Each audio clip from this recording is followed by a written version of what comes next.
ಪ್ರಾರ್ಥನಾ ಪತ್ರಿಕೆ ದಿನಾಂಕ 1/6/2024 ಶನಿವಾರ.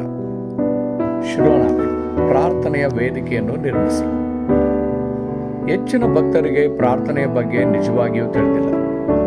ರೆಮ್ನೆಂಟ್ಸ್ ವರ್ಷಗಳಲ್ಲಿ ಪ್ರಾರ್ಥನೆಗಾಗಿ ವೇದಿಕೆಯನ್ನು ಎಬ್ಬಿಸಬೇಕು. ಅದಕ್ಕಾಗಿ ದೊಡ್ಡ ಸಭೆಗಳು ಅಥವಾ ಸಮ್ಮೇಳನಗಳಲ್ಲಿ ದೇವರು ನೀಡಿದ ಮಹತ್ತರವಾದ ತಿರುವುಗಳನ್ನು ನೀವು ಕಂಡುಕೊಳ್ಳಬೇಕು.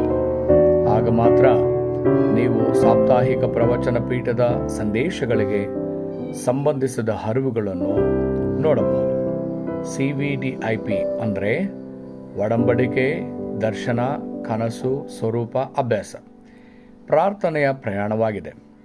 ಮೊದಲಿಗೆ ನೀವು ಅವಿಶ್ವಾಸಿಗಳ ವಿಷಯಗಳೊಂದಿಗೆ ನೀವು ಮುದ್ರಿಸಲ್ಪಟ್ಟಿರುವ ಕಾವಲು ಬುರುಜುಗಳನ್ನು, ಗುಪ್ತ ವೇದಿಕೆಗಳನ್ನು ಕಿತ್ತು ಹಾಕಬೇಕು. ಮಾಧ್ಯಮ ಶಾಲೆ, ಪ್ರೌಢಶಾಲೆ, ಕಾಲೇಜು ಮತ್ತು ಯುವ ವಯಸ್ಕ ವರ್ಷಗಳು ನಿಮ್ಮ ಮೊದಲ ಮತ್ತು ಕೊನೆಯ ಅವಕಾಶಗಳಾಗಿವೆ.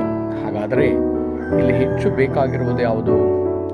7 ರೆಮ್ನೆಂಟ್ಸ್ ಸನ್ನಿವೇಶಗಳು, ಸಮಸ್ಯೆಗಳು, ಘರ್ಷಣೆಗಳು ಅಥವಾ ಬಿಕ್ಕಟ್ಟುಗಳಿಗೆ ಬರಲಿಲ್ಲ. ಇದಲ್ಲದೆ ಅವರು ತಮ್ಮದೇ ಆದ ಹಂತಗಳು ಮತ್ತು ಮಾನದಂಡಗಳಲ್ಲಿ ಉಳಿಯಲಿಲ್ಲ. ಅದೇ ರೀತಿ ಮಾಡುವುದರಿಂದ ನಿಜವಾದ ಸುವಾರ್ತೆ ನಿಮ್ಮಲ್ಲಿ ಮುದ್ರಿಸಲ್ಪಡುತ್ತದೆ. ಈ ಸತ್ಯಗಳು ನಿಮಗೆ ತಿಳಿದಿಲ್ಲದಿದ್ದರೆ ನಿಮ್ಮ ಮುಂದಿನ ಪೀಳಿಗೆಯು ಗುಲಾಮರು ಮತ್ತು ಬಂದಿಗಳಾಗುತ್ತಾರೆ, ವಸಾಹತುಶಾಹಿಯಾಗುತ್ತಾರೆ, ಯುದ್ಧಗಳನ್ನು ಎದುರಿಸುತ್ತಾರೆ ಮತ್ತು ಅಲೆದಾಡುವ ಜನರಂತೆ ಸಂಚರಿಸುತ್ತಾರೆ. ಕೇವಲ ಒಬ್ಬ ವ್ಯಕ್ತಿಯು ಇದನ್ನು ಅರಿತುಕೊಂಡು ಕಾವಲು ಬುರುಜನ್ನು ನಿರ್ಮಿಸಿದರೆ ನಂತರ ಎಲ್ಲವನ್ನೂ ಉಳಿಸಬಹುದು. ಇಂದಿನಿಂದ ನೀವು ದೇವರ ವಸ್ತುಗಳನ್ನು ಪುನಃಸ್ಥಾಪಿಸಲು ವೇದಿಕೆಯನ್ನು ರಚಿಸಬೇಕು. ಈ ವೇದಿಕೆಯ ಅಡಿಪಾಯ ನಿಮ್ಮ ಹೃದಯ. ನೀವು ಶಾಂತಿಯುತ ಸಮಯವನ್ನು ಹೊಂದಿರುವಾಗ ಎಲ್ಲದರಲ್ಲೂ ಅರ್ಥವನ್ನು ಕಂಡುಕೊಳ್ಳಿ ಮತ್ತು ನಿಮ್ಮ ಏಕಾಗ್ರತೆಯನ್ನು ಪುನಃಸ್ಥಾಪಿಸಿ. ಬಲವು ಏನೆಂದು ನೀವು ಅರಿತುಕೊಳ್ಳುತ್ತೀರಿ ಮತ್ತು ಸಮಯ ಮತ್ತು ಸ್ಥಳವನ್ನು ಮೀರಿದ ಕೆಲಸಗಳು ಮತ್ತು ಸ್ವಸ್ಥತೆಯು ಸಂಭವಿಸುತ್ತದೆ. 1ನೇ ಅಂಶ: ವೇದಿಕೆ. ಈಗ ಪ್ರಾರಂಭಿಸಿ. ನೀವು ಪ್ರಾರ್ಥನೆಯ 3 ವೇದಿಕೆಗಳನ್ನು ರಚಿಸಬೇಕು. ಅವು ಕಾಲ್ವಾರಿ, ಎಣ್ಣೆ ಮರಗಳ ಪರ್ವತ ಮತ್ತು ಮಾರ್ಕನ ಮೇಲಿನ ಕೋಣೆಗಳ ವೇದಿಕೆಗಳಾಗಿವೆ.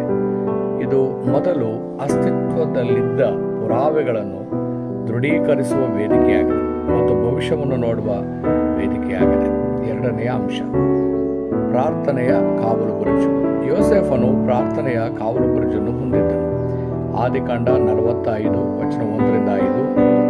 80 ವರ್ಷಗಳಲ್ಲಿ ಮೋಶೆಗೆ ಉತ್ತರವಿಲ್ಲದಿದ್ದಾಗ ದೇವರು ಅವನ ಪ್ರಾರ್ಥನೆಯ ಕಾವಲು ಬುರುಜನ್ನು ಸಿದ್ಧಪಡಿಸಿದನು. ವಿಮೋಚನಕಾಂಡ 3:1-10.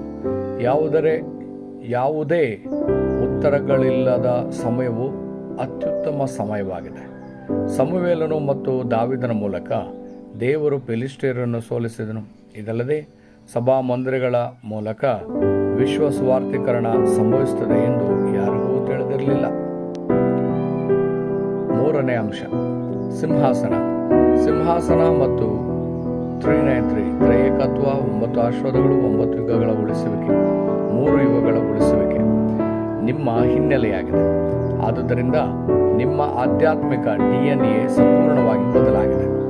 1ನೇ ಕೊರಿಂಥ 5:17. ನೀವು ನಿಮ್ಮ ಪ್ರಾರ್ಥನೆಯ ಕಾವಲು ಬುರುಜನ್ನು ನಿರ್ಮಿಸಿದರೆ ಮತ್ತು ನಿಮ್ಮ ವೇದಿಕೆಯನ್ನು ಸಿದ್ಧಪಡಿಸಿದರೆ ಸಿಂಹಾಸನದ ಬಲ ನಿಮ್ಮ ಮೇಲೆ ಬರುತ್ತದೆ. ಪರಿಣಾಮವಾಗಿ ನಿಮ್ಮ ಅಧ್ಯಯನಗಳು ಮತ್ತು ಉದ್ಯೋಗಗಳು ಸಹ ಅನುಸರಿಸುತ್ತವೆ. 393 ಹೊಂದಿರುವ 15 ಕಾರ್ಯಗಳು, 7 ಸೇವೆಗಳನ್ನು ಯಾರೂ ತೆಗೆಯಲು ಸಾಧ್ಯವಿಲ್ಲ ಮತ್ತು ಇದು ಜಗತ್ತನ್ನು ವಶಪಡಿಸಿಕೊಳ್ಳಲು 7 ಮಹೋನ್ನತವಾದ ಪ್ರಯಾಣಗಳನ್ನು ಒಳಗೊಂಡಿದೆ. ಈ ಆಶೀರ್ವಾದಗಳನ್ನು ಆನಂದಿಸುತ್ತಿರುವಾಗ ನೀವು ಅಧ್ಯಯನ ಮಾಡಿ ಮತ್ತು ಆರಿಸಿಕೊಂಡರೆ ನೀವು ವಿಶ್ವ ಸ್ವಾರ್ಥೀಕರಣವನ್ನು ಸಾಧಿಸುವಿರಿ.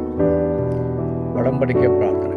ಆತ್ಮೀಯ ದೇವರೇ, ಮಾಧ್ಯಮ ಶಾಲೆಗಳನ್ನು ಉಳಿಸುವ ಶಿಕ್ಷಕರು, ಪ್ರೌಢಶಾಲೆಗಳು, ಕಾಲೇಜುಗಳು ಮತ್ತು ಯುವ ವಯಸ್ಕರು ಒಟ್ಟುಗೂಡಲು ನಿಮಗೆ ಸೇರಿದ ವಿಷಯಗಳನ್ನು ನಿವೃತ್ತಿಗೊಳಿಸಲು ಅವರಿಗೆ ಸಹಾಯ ಮಾಡಿ. ತಪ್ಪಾದ ವಿಷಯಗಳಿಂದಾಗಿ ತಮ್ಮ ಜೀವನದುದ್ದಕ್ಕೂ ಹೋರಾಡಿದ ವಿಶ್ವಾಸಗಳನ್ನು ಅವರು ಉಳಿಸಲಿ. ಪ್ರಪಂಚದ ವಸ್ತುಗಳನ್ನು ಹಿಡಿದಿಟ್ಟುಕೊಂಡು ಗುಲಾಮರಂತೆ ವರ್ತಿಸಲು ಈ ಜಗತ್ತಿಗೆ ಹೋರಾಡುತ್ತಿರುವ ಮುಂದಿನ ಪೀಳಿಗೆಯನ್ನು ಅವರು ಉಳಿಸಲಿ. ವಯಸ್ಸಾಗುತ್ತಿರುವ ಮತ್ತು ಎಲ್ಲವನ್ನು ಕಳೆದುಕೊಳ್ಳುತ್ತಿರುವ ಈ ಯುಗವನ್ನು ಉಳಿಸುವ ಸಾಕ್ಷಿಗಳಾಗಲಿ. ಯೇಸು ಕ್ರಿಸ್ತನ ಹೆಸರಿನಲ್ಲಿ ನಾನು ಪ್ರಾರ್ಥಿಸುತ್ತೇನೆ. ಆಮೆನ್.